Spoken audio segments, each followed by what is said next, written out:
So guys imagine करो अगर Luffy जिस भी विलन को हराता वो सब उसकी क्रू जॉइन कर लेते। सोचो कितना डेंजरस क्रू बन जाता। अल्वेडा, क्रोकोडाइल, बिग मम और शायद काइडो भी स्ट्रॉ हेड का पार्ट बन जाता। क्या फिर लूफी दुनिया का सबसे पावरफुल पायरेट बन जाता? और क्या वो बहुत जल्दी पायरेट किंग बन पाता? आज हम इस क्रेजी अल्टरनेट टाइमलाइन को देखने वाले हैं। स्टोरी की शुरुआत ऑलमोस्ट सेम होती है। लूफी गम गम फ्रूट खाता है और एस और सबो के साथ ट्रेनिंग करता है। जब वो समुद्र में निकलता है तो वर्लपूल में फंसने के बाद उसकी मुलाकात कोबी से होती है। दोनों मिलकर अल्वेडा की क्रू को हरा देते और लूफी एक मैसिव पंच से अल्वेडा को उड़ा देता है। लेकिन इस वर्जन में अल्वेडा रैंडम जगह नहीं गिरती, वो सीधा शेलटाउन के शोर्स पर जाकर गिरती है जो लूफी का नेक्स्ट डेस्टिनेशन होता है। और वहाँ पे कोबी इंसिस्ट करता है कि उसे बचाया जाए और लूफी मान भी जाता है क्योंकि उसका मानना होता है कि हर किसी को सेकंड चांस मिलना चाहिए। जब अल्वेडा होश में आती है उसके पास कहीं जाने की जगह नहीं होती, इसलिए वो टेम्परेरी लूफी के साथ रहने लगती है। शेलटाउन में लूफी और अल्वेडा जोरो को देखते हैं। अल्वेडा नोटिस करती है जोरो एक छोटी लड़की का खाना रिस्पेक्ट के साथ खा रहा होता है। ये देखकर उसको जोरो पे क्रश आ जाता है। इस वजह से वो लूफी की हेल्प करती है मॉर्गन को हराने में और जोरो को फ्री करने में। फाइट के बाद जोरो और अल्वेडा ऑफिशियली क्रू जॉइन कर लेते।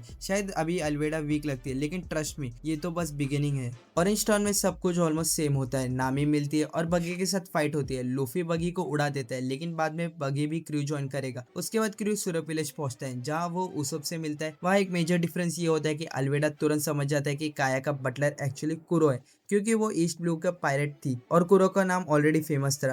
क्रू उसका प्लान रुइन कर देते हैं और लूफी कुरो को हराने के बाद उसको एक चांस देता है सुधरने का। कुरो मजबूरी में क्रू ज्वाइन करेगा लेकिन उसब और काया को ये आइडिया बिल्कुल पसंद नहीं आता। लेकिन लूफी बोलता है अगर कुरो ने कुछ गलती किया तो उसे वो खुद रोक देगा।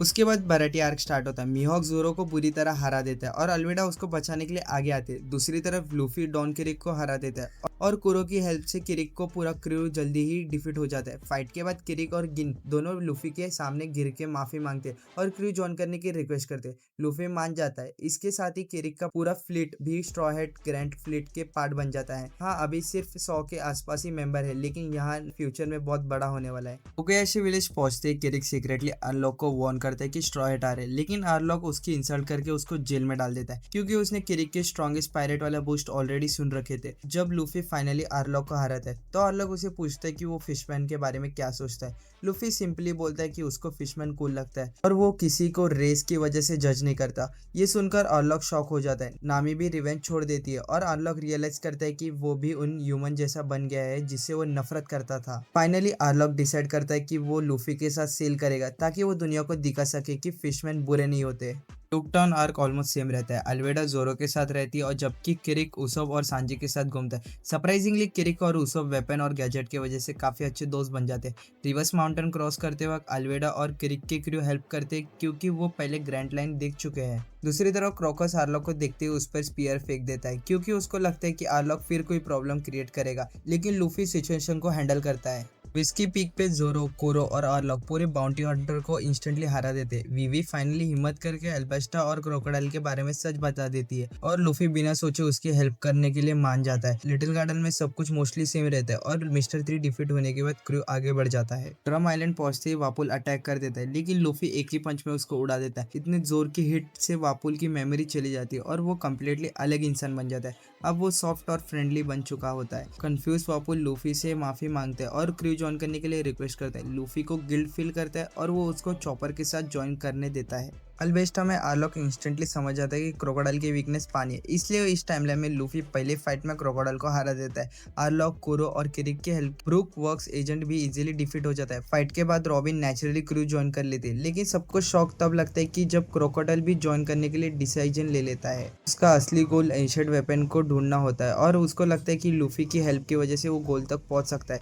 आया में बेलेमी लूफी को मॉक करता है लेकिन इस बार क्रोकोडाइल अपना कंट्रोल लूज कर देता है और अपनी सैंड पावर से बेलेमी को पूरी क्रू को हरा देता है। इसके बाद पूरा आइलैंड स्ट्रॉ हेड से डरने लगता है। स्काई पाई पहुंचते क्रू दो ग्रुप में डिवाइड हो जाता है। एनली ऑलमोस्ट सबको लाइटनिंग से वन शॉट कर देता है लेकिन लूफी और क्रोकोडाइल बचे रहते हैं। दोनों मिलकर एनली को हरा देते हैं और उसका गोल्डन बेल क्रश कर देते हैं। फाइट के बाद रॉबिन एनली से उसके एंसेस्टर और मून के बारे में बात करती है लेकिन रॉबिन उसको कन्विंस करती है कि लूफी उसको वर्ल्ड का हिडन हिस्ट्री जानने में हेल्प कर सकता है। एनली फाइनली क्रू ज्वाइन कर लेते हैं और ऑनेस्टली ये मूवमेंट है जब straw head officially over power बन जाता है। वाटर 7 में फ्रैंकी, जोरो और एल्वेडा को लूटने की कोशिश करता है, लेकिन जोरो उनको इजीली हरा देता है। रॉबिन CP9 के दौरान किडनैप हो जाती है और लूफी जोरो CP9 के अगेंस्ट स्ट्रगल कर रहे होते हैं। तब एनली आगे आता है और एक मैसिव लाइटिंग स्ट्राइक से ऑलमोस्ट पूरी CP9 को डिस्ट्रॉय कर देता है। रॉबिन लूसी रियलाइज करती है कि गवर्नमेंट उसके लिए इंपॉर्टेंट नहीं है, उसको सिर्फ स्ट्रॉन्ग बनना है, इसलिए वो भी डिफीट के बाद लूफी की क्रू ज्वाइन कर लेती है। थ्रिलर पार्क में मोराई की पूरी आर्मी इजीली डिफीट हो जाती है। कुमा जब एनली, क्रोकोडाइल और लूसी को एक साथ देखते हैं तो